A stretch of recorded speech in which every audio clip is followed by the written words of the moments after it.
اعوذ باللہ من الشیطان الرجیم بسم اللہ الرحمن الرحیم فازلہم الشیطان عنہا فاخرجہما مما کانا فی وقلنا اہبطوا بعضکم لبعض عدو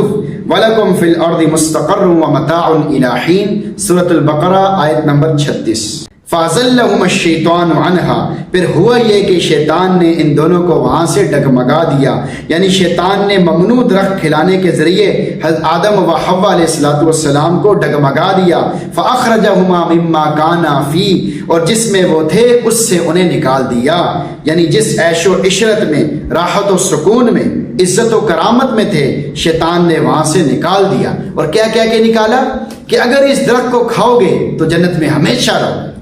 یعنی ان کے دلوں میں یہ وسوسہ ڈالا کہ اگر تم نے اس درخت کو کھا لیا تو جنت میں تم ہمیشہ رہو گے، کبھی بھی اللہ تمہیں زمین پر نہیں بھیجے گا۔ اس وسوسے کی وجہ سے انہوں نے اس کو کھا لیا، جس کے نتیجے میں شیطان نے آدم اور حوا علیہ السلام کو جنت سے نکلوا دیا۔ کیسا جھوٹ بولا! شیطان آج بھی جھوٹ بولتا ہے، ہمیں کہتا ہے کہ گناہوں میں سکون ہے اور گناہوں کی طرف ہماری طبیعت لے کے جاتا ہے، لیکن ہم نے اپنے آپ کو شیطان کے راستوں سے بچانا ہے اور شیطان کی بات ماننے سے بچانا ہے۔ وَقُلْنَا اهْبِطُوا، اور ہم نے کہا کہ اب تم یہاں سے اتر جاؤ، یعنی جنت سے آسمان کی طرف اتر جاؤ۔ بَعْضُكُمْ لِبَعْضٍ عَدُوٌّ، یعنی تم ایک دوسرے کے دشمن ہوگے۔ اجتہادی خطا کے باوجود اس قدر گرفت کی وجہ یہ ہے کہ جس شخص میں عقل و فہم زیادہ ہو اور وہ مقرب بھی ہو،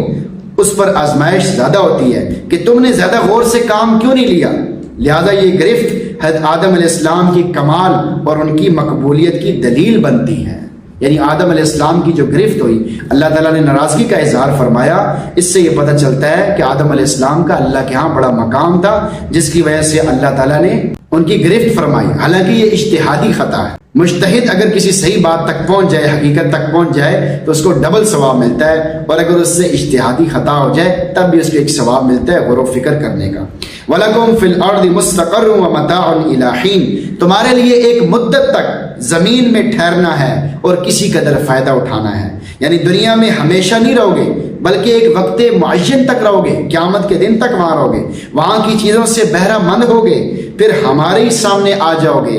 اور وہ وقت معین ہر شخص کی نسبت تو اس کی موت کا وقت ہے، اور تمام عالم کے حق میں قیامت کا وقت ہے، یعنی پوری دنیا کے اعتبار سے تو قیامت کا وقت ہے، لیکن ہر آدمی کے اعتبار سے موت کا وقت ہے، کیونکہ جو آدمی مر گیا اس کی قیامت تو قائم ہو گئی ہے۔ آیت کا پیغام آپ کے نام، ہر وقت چوکنا رہے۔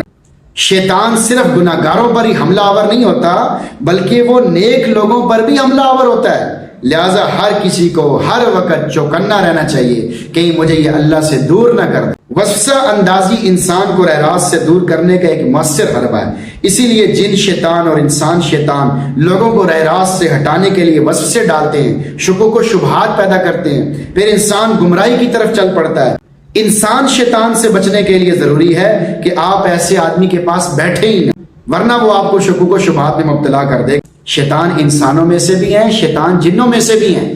تو جو انسان شیطان ہے ان کے پاس بھی نہ بیٹھیں، اور جو جن شیطان ہیں ان سے بچنے کے لیے دعا پڑھیں۔ رب اعوذ بک من ہمزات الشیاطین واعوذ بک رب ان یحضرون، سورۃ المؤمنون آیت نمبر 97۔ اے میرے رب، میں شیطانوں کے وسوسوں سے تیری پناہ چاہتا ہوں، اے میرے رب میں اس سے بھی تیری پناہ چاہتا ہوں کہ وہ شیطان میرے پاس آئیں۔ تو یہ دعا مانگیں گے تو اللہ تعالیٰ ہمیں شیطانوں سے محفوظ فرمائیں گے، تو شیطانوں سے بچیں گے تو ہمارا ایمان محفوظ ہوگا، ورنہ شیطان انسان کے ایمان کا دشمن ہے، اس کو انسان سے کوئی چیز نہیں چاہیے، صرف اس کا ایمان چاہیے جس کو وہ ختم کرنا چاہتا ہے، خود بھی تباہ ہوا ہے اور تمام لوگوں کو تباہ کرنا چاہتا ہے۔ تو شیطان نے آدم علیہ السلام کو اور حوا علیہ السلام کو، ہمارے ماں باپ کو، روحانی ماں باپ کو جنت سے نکلوا دیا۔ تو ہم بھی کوشش کریں کہ ہم شیطان کی باتوں کو نہ مانیں، شیطان کے پیچھے نہ چلیں، بلکہ دین والوں سے، علماء سے پوچھ کر چلیں اور ان سے معلوم کریں کہ ہم نے کیسے زندگی گزارنی ہے، ورنہ شیطان آپ کو برباد کر کے رکھ دے گا، آپ کی دنیا بھی برباد کر کے رکھ دے گا، آپ کی قبر بھی برباد کر کے رکھ دے گا، آپ کی آخرت بھی برباد کر کے رکھ دے گا۔ شیطان انسان کو کسی کام کا نہیں چھوڑتا، تباہ کر کے رکھ دیتا ہے، دنیا کے اعتبار سے بھی بے سکون کر دیتا ہے، اور آخرت میں تو اللہ معاف کرے بہت بڑی تباہی، اور اگر خاتمہ ہی ایمان پر نہیں ہوا تو پھر تو بالکل ہی گئے۔ تو اللہ تعالیٰ سے دعا ہے کہ اللہ تعالیٰ ہم سب کو شیطان سے، تمام قسم کے شیطانوں سے اور شیطانی وسوسوں سے اور شیطانی اثر اندازی سے محفوظ فرمائے۔